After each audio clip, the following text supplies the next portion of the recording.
अस्सलाम वालेकुम बच्चों। तो कैसे हैं आप सब? उम्मीद करते हैं आप खैरियत वाफियत के साथ होंगे, यानी बढ़िया होंगे। तो आज यहाँ पर हम डिस्कस करने वाले इंट्रोडक्शन ऑफ केमिकल बॉन्डिंग। तो इस चैप्टर को स्टार्ट करने से पहले हम इसका इंट्रोडक्शन देखते हैं। तो केमिकल बॉन्डिंग के इंट्रोडक्शन के अंदर सबसे पहले हम इसकी डेफिनेशन को देखते हैं कि केमिकल बॉन्डिंग की डेफिनेशन क्या होती है बच्चे। तो हम क्या बोलते हैं, attractive force, attractive force which hold together two or more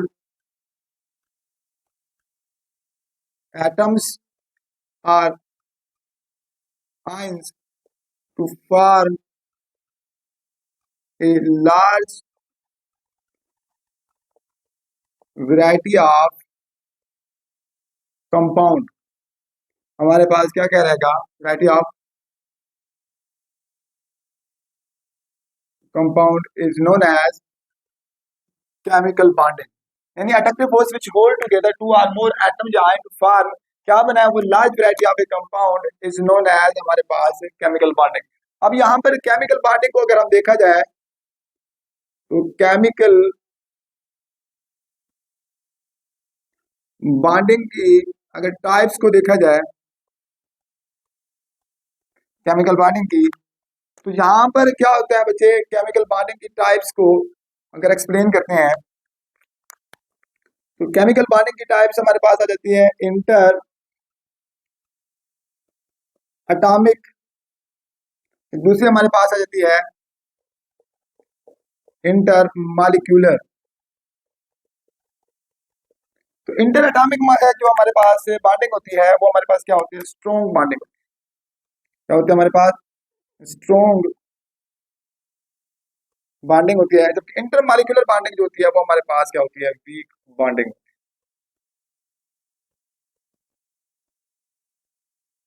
जो स्ट्रॉन्ग बॉन्डिंग इंटर एटॉमिक और जो वीक होती है हमारे पास इंटर मॉलिक्यूलर बॉन्डिंग के अंदर आती है।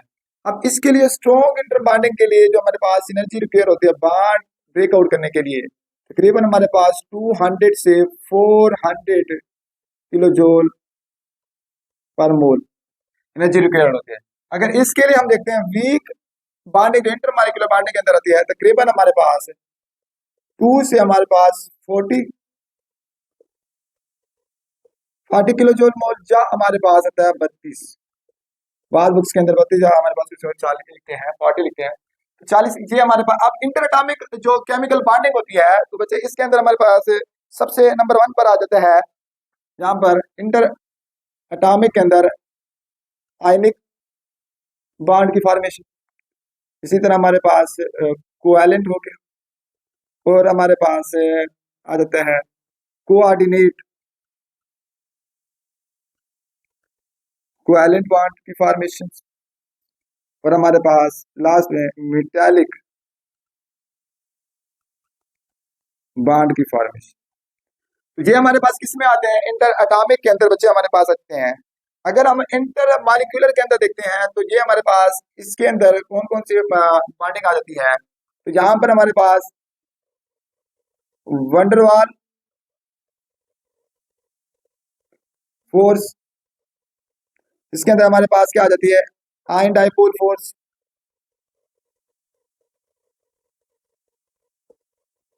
आयन डाइपोल फोर्स, और हमारे पास इसी तरह हमारे पास लंदन डिस्पर्शन फोर्स, और हमारे पास हाइड्रोजन बॉन्डिंग। अब यहाँ पर बच्चे जो हाइड्रोजन बॉन्डिंग भी हमारे पास क्या होती है, इधर हमारे पास दो टाइप्स की होती हैं, एग्जिस्ट करते हैं इंटर एटॉमिक मॉलिक्यूलर बॉन्डिंग के अंदर। एक हमारे पास होती है inter molecular hydrogen bonding, inter molecular hydrogen bonding, inter molecular hydrogen bonding, और एक होती है इंट्रा हमारे पास हाइड्रोजन बॉन्डिंग। अब यहाँ पर बचे इंटरमॉलिक्यूलर हाइड्रोजन बॉन्डिंग और इंट्रा। जो इंटरमॉलिक्यूलर हाइड्रोजन बॉन्डिंग बच्चे हमारे पास आ जाती है, ये होती है present between the two atom के अंदर, ये एग्जिस्ट करती है प्रेजेंट बिटवीन टू मॉलिक्यूल्स। लेकिन जो इंट्रा होती है बच्चे, intra hydrogen bonding molecules, hydrogen bonding की हमारे पास आ जाती है, ये हमारे पास आ जाती है बच्चे with an molecules, with an molecule between two atom. यानी ये हमारे पास मॉलिक्यूल के अंदर दो एटम के अंदर एग्जिस्ट करती है, और लेकिन ये जो हमारे पास होती है इंटरमॉलिक्यूलर हाइड्रोजन बॉन्डिंग, ये दो मॉलिक्यूल के दरमियान एग्जिस्ट करती है, जो हम इसको कंप्लीट इंफॉर्मेशन के साथ पढ़ेंगे नेक्स्ट। अब हमारे पास यहाँ पर बच्चे जो केमिकल बॉन्डिंग की टाइप्स हमारे पास दो आ जाती हैं, जो हमारे पास क्या आती है, इंटर हमारे पास एटॉमिक और आ जाती है इंटर मॉलिक्यूलर। तो इंटर एटॉमिक के अंदर हमारे पास किसकी फॉर्मेशन, आयनिक होता है, कोवैलेंट होता है, कोऑर्डिनेट कोवैलेंट होता है, मेटालिक बॉन्ड आता है, ठीक है। लेकिन अगर हम इसी को हम देखते हैं इसके अंदर इंटर मॉलिक्यूलर के अंदर, वो हमारे पास जो वीक हमारे पास बॉन्डिंग होती है, इसके लिए जो एनर्जी दरकार होती है, वो हमारे पास बच्चे यहाँ पर 2 से हमारे पास 40 किलो जूल पर मोल या 32 किलो जूल पर मोल होती है। लेकिन इसके लिए हमारे पास क्या होती थी, जो स्ट्रॉन्ग हमारे पास हाइड्रोजन बॉन्डिंग होती है 200 से 40 किलो जूल पर मोल होती है जिसके। अब यहाँ पर जो बच्चे सवाल हमारे पास आता है वह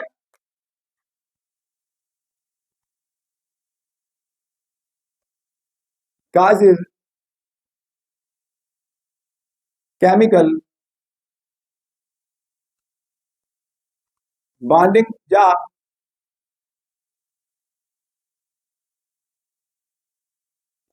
कॉम्बिनेशन। यानी हमारे पास causes ऑफ केमिकल बॉन्डिंग क्यों होती है या कॉम्बिनेशन क्यों होती है, यानी हमारे पास इसको हम बोलते हैं वह फॉर्मेशन ऑफ बॉन्ड। यानी बॉन्ड हमारे पास क्यों बनता है, ठीक है। यहाँ पर काजेज ऑफ केमिकल बॉन्ड लिखते हैं, इसके अंदर हमारे पास केमिकल बॉन्डिंग बनती होती है या केमिकल कॉम्बिनेशन होती है, यानी फॉर्मेशन ऑफ बॉन्ड। बॉन्ड क्यों बनता है, तो जहां पर बच्चे आपको पता है कि हमारे पास केमिकल कॉम्बिनेशन केमिकल बॉन्डिंग हमारे पास होती है फॉर स्टेबिलिटी। सारा दरमदार किसके ऊपर होता है, स्टेबिलिटी टू अचीव। यानी हमारे पास स्टेबिलिटी टू अचीव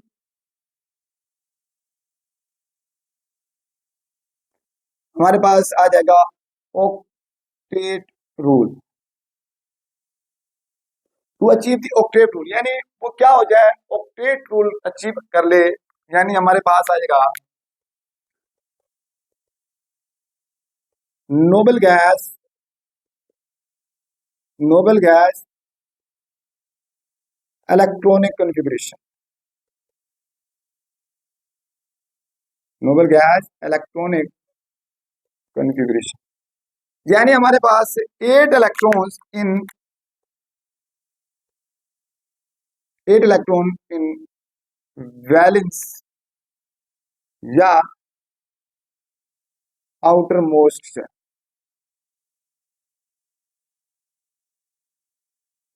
जिसको हम क्या बोलते हैं, इनर्ट गैसेस। नोबल गैसेस यानी इनर्ट गैसेस, यानी हमारे पास क्या हो, नॉन रिएक्टिव, जो रिएक्टिव ना करते हो, यानी उनका जो ऑक्टेट रूल हो वो कंप्लीट हो। अब यहाँ पर एक एक्सेप्शन भी है, ये इनर्ट गैस नॉन रिएक्टिव, इसमें हमारे पास आ जाता है कि यहाँ पर डुप्लेट और ऑक्टेट, डुप्लेट भी या हमारे पास इसके साथ साथ एक है octet rule.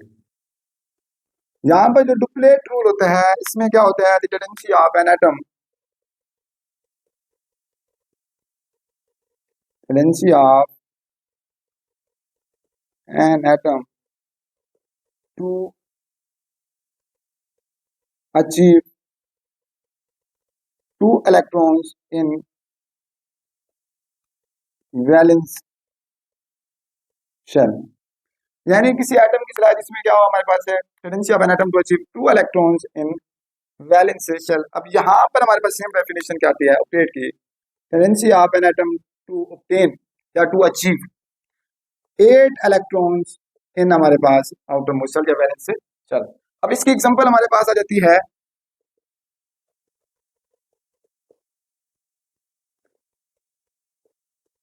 Formation of HCl।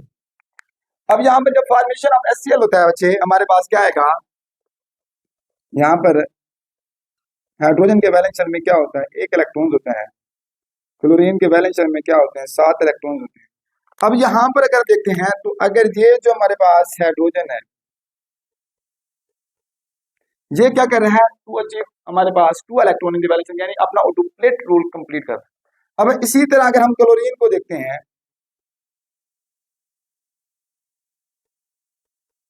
तो क्लोरीन के वैलेंस शेल में कितने 7 थे, एक इधर से लिए 8 हो गए, हमारे पास क्या होगा टू ऑब्टेन हमारे पास achieve 8 electron in valence shell. यानी फॉर्मेशन ऑफ HCl के अंदर जो हाइड्रोजन एक्ट एज हमारे पास डुप्लेट रूल और हमारे पास वाइल जो क्लोरीन होगा वो एक्ट एज क्या कर रहा होगा ऑक्टेट रूल। कोई और भी एग्जांपल दे सकते हो HF HCl, इसी तरह हमारे HBr जो भी आप लोगों को सूटेबल लगे। अब यहाँ पर ये था हमारे पास इसके अंदर स्टेबिलिटी यानी काजेस ऑफ केमिकल बॉन्डिंग जिसको केमिकल कॉम्बिनेशन भी बोला जाता है, वो अचीव द ऑक्टेट रूल जो हमारे पास है, डुप्लेट रूल जो है जहाँ पर आ जाता है। अब जो हमारे पास जिसको हम क्या बोलते हैं टेंडेंसी ऑफ 2 एटम लाइक हमारे पास क्या आ जाता है हाइड्रोजन। अब यहाँ पर जो होता है हमारे पास नोबल गैस इलेक्ट्रॉनिक लिबरेशन की अगर हम एग्जांपल यहाँ पर देखा जाए तो वो ग्रुप हमारे पास याद करने के लिए क्या होता है हीलियम, नियान, आर्गन, क्रिप्टॉन, जेनान, रेडन। जो आप लोगों को मेरे चैनल के ऊपर इसकी इलेक्ट्रॉनिक सॉरी हमारे पास पीरियोडिक टेबल इसी वे पीरियोडिक वेपर के मेथड से नाम से जानी जाती है, वो आप लोग भी देख सकते हो। इसको मैंने याद करने के लिए यहाँ पर लिखते हैं हाँ ना अब करो एक्सरे, हाँ ना अब करो एक्सरे, या इसको हम बोलते हैं हैनी हैनी अक्कर जलील रैंदी, हैनी अक्कर जलील रैंदी के नाम से भी जाना जाता है, जो भी आप लोगों को इजी लगे हमारे पास याद करने के लिए आप लोगों को। अब यहाँ पर काजेस ऑफ केमिकल बॉन्डिंग के अंदर हम देखे पहले स्टेबिलिटी की बात की है। अब काजेस ऑफ केमिकल बॉन्डिंग के अंदर यहाँ पर हम क्या करेंगे जो फॉर्मेशन आप हमारे पास होती है बच्चे, अब देखा जाए हम नेक्स्ट डिस्कस करेंगे चैप्टर के नेक्स्ट लेक्चर के अंदर फॉर्मेशन जैसे कि हमारे पास क्या आ जाएगा आयनिक आ जाएगा, आयनिक बॉन्ड की फॉर्मेशन, इसके हमारे पास आयनिक बॉन्ड की, ठीक है, इसी तरह हमारे पास कोवैलेंट बॉन्ड की, ठीक है, और लैटिस एनर्जी के बारे में, ठीक है, तो ये हम डिस्कस करेंगे। और इसी तरह हमारे पास परसेंटेज ऑफ हमारे पास covalent character, percentage of covalent character in ionic bond. Ionic bond के अंदर हम परसेंटेज ऑफ कोवैलेंट कैरेक्टर्स को भी डिस्कस करते हैं, जो हमारे पास किसमें होता है जो फैजान या फैजान रूल के नाम से जाना जाता है। फैजान भी लिखते हैं, बाद हमारे पास फैजान रूल भी लिखते हैं, जो भी आप लोगों को बुक्स के अंदर मिले, फैजान या फैजान रूल के नाम से हमारे पास जाना जाता है। तो ये हमारे पास फॉर्मेशन जो नेक्स्ट हम डिस्कस करते हैं वो भी किसकी, ये भी हमारे पास काजेज ऑफ केमिकल बॉन्डिंग के अंदर कॉम्बिनेशन के अंदर हमारे पास बच्चे आता है। तो यहाँ पर हम और बात कर रहे थे स्टेबिलिटी फॉर्मेशन ऑफ बॉन्ड, तो अगर हम देखा जाए तो हमारे पास यहाँ पर तो आ जाता है कि जो to achieve the octet rule, तो यहाँ पर क्या आ जाता है इसके अंदर हमारे पास एक एक्सेप्शन भी आ जाता है बच्चे, जो ऑक्टेट रूल आप लोग failure of octet rule next भी आप लोग लेक्चर के अंदर देखेंगे। यहाँ पर यह होता है कि सवाल अब यहाँ पर थोड़ा सा बता दूं, why octet rule is not universal, कि ऑक्टेट रूल यूनिवर्सल क्यों नहीं है, कि क्यों हमारे पास ऐसा ऑक्टेट रूल, क्योंकि इसके अंदर एक्सेप्शन है। अब देखो कुछ ऐसे मॉलिक्यूल्स हैं जो क्या है ऑक्टेट इनकम्प्लीट है तभी स्टेबल है, कुछ ऐसे मॉलिक्यूल हैं जिनका ऑक्टेट रूल से ज्यादा है, एग्जिस्ट करते हैं एटम, एक 8 से ज्यादा इलेक्ट्रॉन एग्जिस्ट करते हैं, तो वो भी हमारे पास स्टेबल है। अब इसकी एग्जांपल जैसे कि हमारे पास आ जाए BF3, यानी electron electron deficient molecule.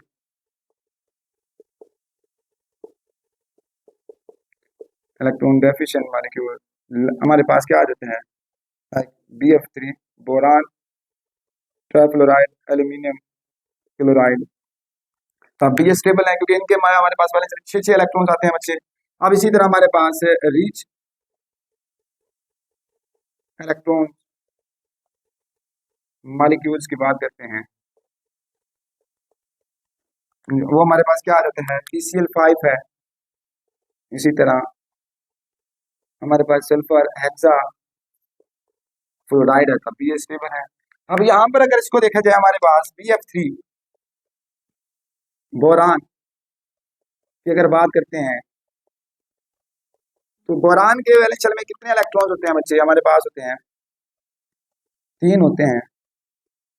Fluorine के हमारे पास क्या होते हैं, 9 होते हैं यहाँ पर, सॉरी 7 होते हैं, 9 तो हमारे पास टोटल होते हैं। इनर शेल में 2 आ जाते हैं, बाकी वैलेंस शेल में हमारे पास 9 होते हैं। अब यहाँ पर देखें हमारे पास क्या आ जाता है, इसी को अगर हम देखते हैं कि बोरान के अंदर कितने हमारे पास BF3 के अंदर जो मॉलिक्यूल्स बना है, जो बॉन्डिंग में हिस्सा ले रहे हैं, अब यहाँ पर देखिए हमारे पास जो बन रहे हैं 6 इलेक्ट्रॉन्स हैं, 6 इलेक्ट्रॉन्स हैं। कितने हैं इसके अंदर, हमारे पास 6 इलेक्ट्रॉन्स हैं। इसी तरह हमारे पास इसके अंदर आएंगे, तो अब भी हमारे पास क्या है, स्टेबल है। क्या है हमारे पास, स्टेबल है, which do not follow the octet rule, जो ऑक्टेट रूल को फॉलो नहीं कर रहा। अब इसी तरह इसके अंदर देखिए हमारे पास PCl5 के अंदर हम इसी के बॉन्ड के बाद में 10 बनेंगे, यहाँ पर हमारे पास 12 बनते हैं। अब यहाँ पर भी देखें अगर PCl5 के अंदर यहाँ पर हमारे पास क्लोरीन क्लोरीन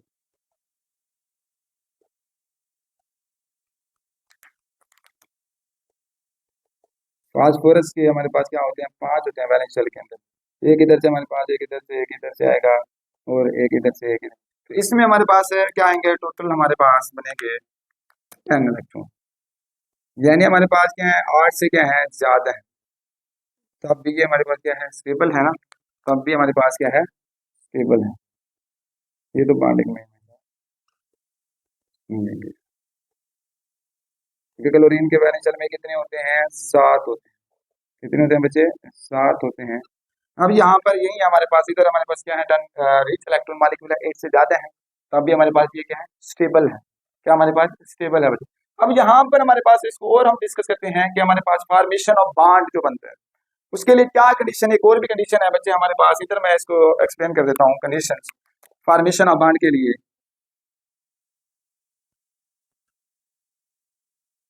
कि हमारे पास इसके लिए क्या हो, लो पोटेंशियल एनर्जी वैल्यू, जितना पोटेंशियल एनर्जी क्या होगी, लो होगी, तब उतना बॉन्ड हमारे पास क्या होगा, स्टेबल होगा। क्या होगा, स्टेबल होगा। लाइक जिस तरह हमारे पास आ जाता है बच्चे, 2 रिंग्स हैं, यहाँ पर मैं 2 रिंग्स ले रहा हूँ। अब देखो इन 2 रिंग्स के ऊपर, जहां पर एक के ऊपर हमारे पास यहाँ पर एक बॉल पड़ी है, गेंद पड़ी है, एक में इसमें हमारे पास गेंद इसके नीचे पड़ी। अब देखो यहाँ से हमारे पास स्टेबल कौन सा है, जिसकी एनर्जी कम होगी, पोटेंशियल एनर्जी। देखो यहाँ पर हमारे पास स्टेबल क्या होगा, ये होगा, क्योंकि इसकी पोटेंशियल एनर्जी हमारे पास क्या है बच्चे, कम है, तो इस वजह से ये हमारे पास क्या होगा, मोर स्टेबल होगा। यहाँ पर हमारे पास क्या होगा, मोर स्टेबल होगा, क्योंकि जिसकी हमारे पास पोटेंशियल एनर्जी कम होगी वो हमारे पास क्या होगा, मोर स्टेबल होगा। अब इससे पहले हम इसी को हम एक्सप्लेन करते हैं नेक्स्ट, तो बच्चे इससे पहले आप एक इसका स्क्रीनशॉट ले लें जल्दी, 1 2 3। अब देखो यहाँ पर अगर हम इसकी यही बता रहा हूँ कि हमारे पास पोटेंशियल एनर्जी जिसकी लो हो, वो हमारे पास क्या होता है, फॉर्मेशन ऑफ बॉन्ड जो होता है वो बहुत ज्यादा स्टेबल होता है।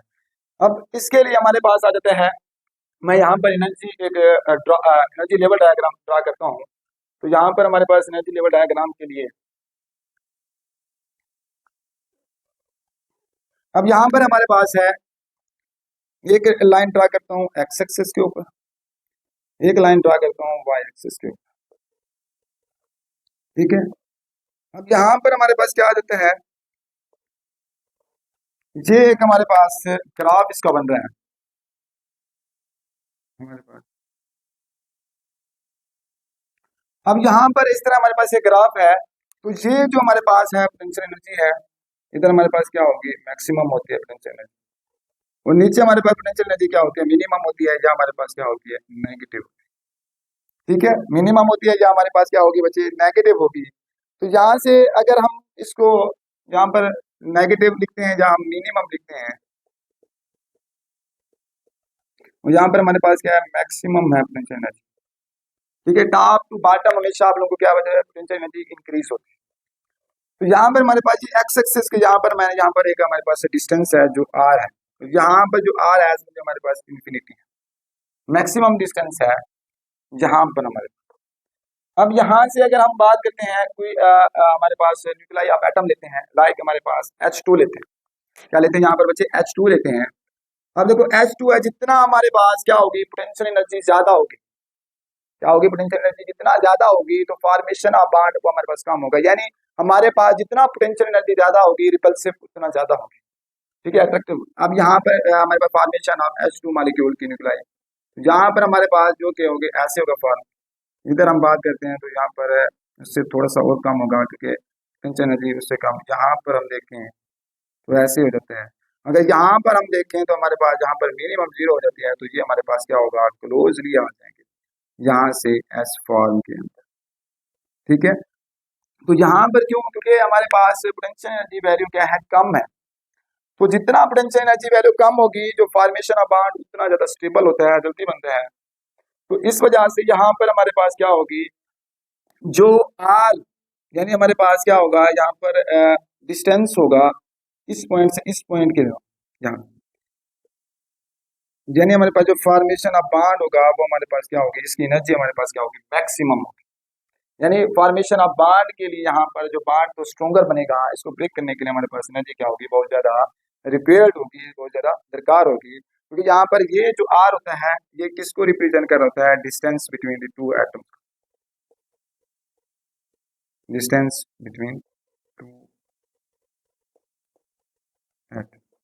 ठीक है, जब जितना डिस्टेंस हमारे पास कम होगा उतना फॉर्मेशन जो बॉन्ड होगा, फॉर्मेशन ऑफ बॉन्ड वो उतना ज्यादा स्टेबल होगा। क्या होगा हमारे पास, उतना ज्यादा हमारे पास क्या होगा बच्चे, यहाँ पर स्टेबल होगा।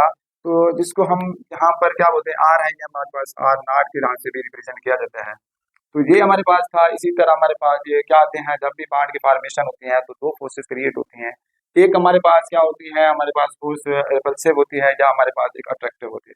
अब उसी को हम यहाँ पर एक्सप्लेन करते हैं, तो इसको मैं थोड़ा सा तो यहाँ पर देखो क्या होती है हमारे पास, या तो होगी हमारे पास कौन सी, अट्रैक्टिव होगी या रिपल्सिव होगी। अब देखो लाइक हमारे पास यहाँ पर है दो एटम्स हैं, ठीक है, एक इसका नाम ए है और ये हमारे पास भी।